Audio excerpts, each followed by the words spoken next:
everybody, it's Nunu, and my purpose in this video is to provide an overview of Essay 3, Statistical Overview.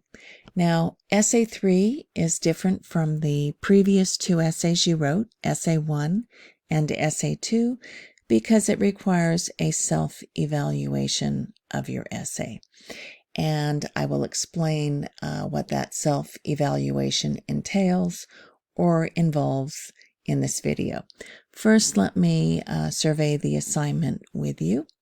Up at the top, we have the assignment notes. You need to read them very carefully.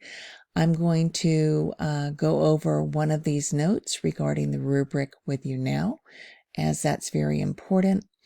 I'm going to show you where the rubric is. I'm scrolling up to these vertical 3 dots. I'm clicking on them, and then on Show Rubric, and I can see the essay rubric, how this assignment will be graded. Okay, I'm going out of the essay rubric. I'm going down and to the next part of the directions.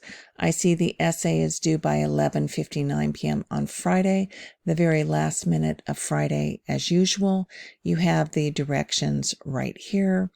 Then we have the peer evaluations, which are due the very last minute of Sunday, 11:59 p.m. here. And for the peer evaluations, you have the usual process. You will be evaluating 2 pairs essays. You will click on this link to access peer evaluations. So how is Essay 3 different?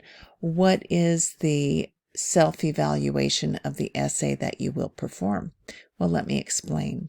Scrolling back down to the peer evaluations, we have this additional direction here. For this essay, you will be required to perform a self-evaluation of your essay. Directions for this self-evaluation will be in the instructor's evaluation of your essay in number 2 below questions. So let me show you what that means. First, I'm going to go into our syllabus and into number 4, the class overview. I'm going to scroll down to my teaching and grading system called the Village Square. And I'm going to remind you that my evaluation always consists of 4 parts: the summary, easily avoidable errors, questions, and the task.